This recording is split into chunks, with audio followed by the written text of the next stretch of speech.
kita bebas menentukan pembangunan yang terbaik bagi diri kita sendiri, termasuk sekolah seperti apa yang kita mau. Mandiri. Kemandirian masyarakat adat tercapai jika kita hidup sejahtera dan berbahagia dengan mengelola secara bijaksana dan berkelanjutan seluruh kekayaan titipan leluhur, baik kekayaan material yang berada di bawah, di atas permukaan tanah, dan di dalam wilayah adat kita masing-masing, maupun kekayaan imaterial berupa spiritualitas, pengetahuan, seni tradisi, kesusastraan, ritual-ritual, dan kearifan adat kita. Ekonomi masyarakat adat mandiri jika sungai, laut, hutan, tanah leluhur kita menyediakan kebutuhan hidup berkecukupan bagi kita. Pangan cukup, energi cukup. Ekonomi kita mandiri jika kreativitas dan inovasi dalam budaya kita membahagiakan diri kita sendiri dan orang lain di sekitar kita. Martabat identitas budaya masyarakat adat tercapai jika kita dengan bebas dan penuh percaya diri menampilkan ekspresi budaya kita di dalam pergaulan lintas budaya. Kita tidak, ini maksudnya kita tidak minder hanya karena kita masyarakat adat. Ya. Masyarakat adat bermartabat jika kita menjaga dan menggunakan bahasa suku kita sendiri, bangga memakai pakaian adat dan simbol-simbol adat kita sendiri, dan setia melaksanakan ritual-ritual adat kita sendiri. Inilah yang biasa kita sebut berdaulat, mandiri, dan bermartabat. Kenapa ini saya sampaikan? Karena hari ini kita bicara tentang sekolah adat. Kita akan melakukan pertemuan tentang sekolah adat. Sekolah adat yang kita punya di Aman ini bukanlah gedungnya, bukanlah simbol-simbol mata pelajaran, kurikulum, bukan. Tapi sekolah adat adalah mimpinya, misinya, cita-citanya untuk menjadikan kita semua masyarakat adat punya kompetensi untuk hidup sebagai masyarakat adat.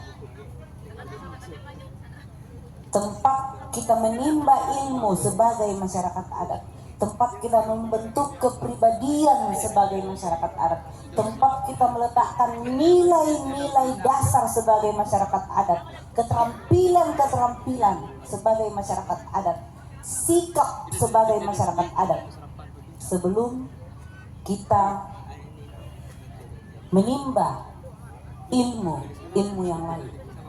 Karena kalau tidak, saat ini sayang sekali, sejatinya seharusnya seluruh wilayah adat adalah sekolah adat, adalah pusat-pusat pendidikan. Keseharian kita adalah pendidikan. Orang tua kita mengajar mencari ikan. Saya ingat ayah saya dulu selalu mengajak saya mencari apa itu?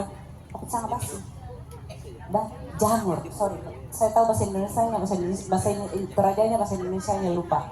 Jamur. Saya punya mata yang baik untuk melihat jamur dari jauh. Tapi ilmu itu bukan itu yang kemudian menghidupi saya. Waktu kecil saya sangat mandiri waktu sekolah. Karena libur sekolah selalu bersamaan dengan masa panen. Jadi kami pergi panen, dapat upah dari panen, dan itulah yang kami belikan baju, sepatu, baju seragam, tas, semuanya.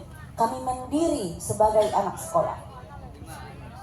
Sayang sekali, dunia berubah ke arah yang mencerabut kita dari keseharian kita sebagai masyarakat adat. Dunia berubah membuat kita jauh dari kampung halaman. Dunia berubah membuat kita jauh dari leluhur dan nilai-nilai masyarakat adat. Mulai dari kita umur 5 tahun, sekarang bahkan masih bayi pun sudah dikirim jadi PAUD. Kita sudah dididik dengan ilmu-ilmu asing. Kita diambil dari keluarga, dan bukan kita diambil, tapi orang tua kita yang mengirim kita. Karena orang tua kita yakin, atau dipaksa yakin dan percaya bahwa hidup di kampung bukanlah hidup yang menjanjikan. Orang-orang tua di kampung-kampung memaksa anaknya bersekolah untuk bisa pergi dari kampung. Ilmu yang dipelajari oleh anak-anak, yang diberikan, yang dibekali, dibayar oleh orang tuanya adalah ilmu pergi. Semakin tinggi sekolah kita, semakin jauh kita dari kampung, semakin tidak berguna kita di kampung. Saya ini master degree dari luar negeri pula. Kurang hebat apa coba? Bagi bayangan orang kampung, bagi bayangan orang Indonesia. Tapi kalau saya pulang kampung, ilmu itu tidak berguna. Saya tidak bisa sekolah, dapat kerjaan di kampung. Kalau saya pakai ijazah itu, mau jadi apa? Sarjana political science di Toraja. Yang berlaku di Toraja kalau saya beternak, jadi petani, menganyam, menjahit, atau segala macam. Dan itulah yang disebut sebagai ilmu pulang yang diajarkan oleh sekolah-sekolah adat. Tadi kalau kita lihat tadi ada ilmu pulang, saya selalu kaget lihat foto ini. Baru lihat kemarin, rupanya ada foto begini. Saya pikir foto artis siapa yang dipasang, ternyata itu foto saya ya. Boleh juga rupanya. Ilmu untuk pulang kampung, pulang ke dalam diri, hati, pikiran, dan tindakan kita sebagai masyarakat adat. Jadi sekolah adat saat ini harus menjadi pusat-pusat pendidikan, pusat-pusat pemulihan manusia masyarakat adat.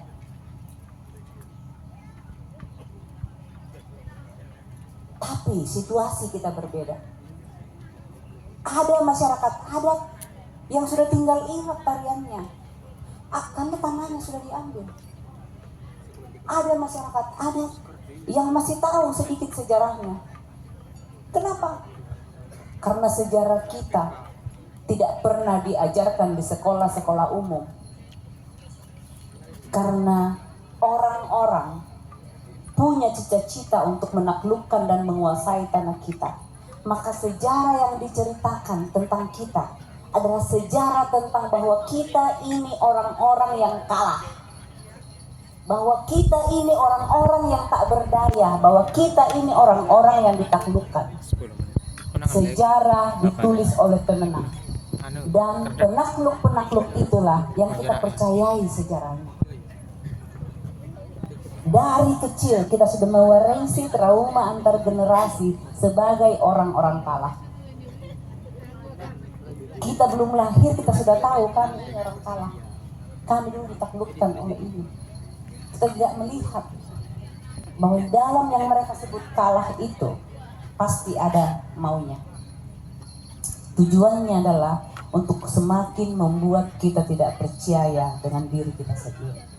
Untuk bahkan menjadi anak-anak yang pakai ilmu pergi tadi itu, dia dibayarin orang tuanya setengah mati banting jadi petani, dia pergi di kota lalu dia bilang petani itu bodoh, sambil makan nasi yang dibuat oleh petani, yaitu orang tuanya sendiri. Dia melihat kampungnya sebagai wujud dari keterbelakangan. Dia bawalah tambang, dia bawalah segala hal yang dia pikir bagus buat kampungnya. Tambang di wilayah adat kita atau perusahaan-perusahaan di wilayah adat kita tidak pernah datang begitu saja. Pasti ada anak-anak dari tanah leluhur itu yang membawanya. Betul tidak? Betul tidak? Tidak ada pernah satu pun apapun perampasan wilayah adat kita yang memang 100% murni oleh orang lain, tapi pasti ada keterlibatan individu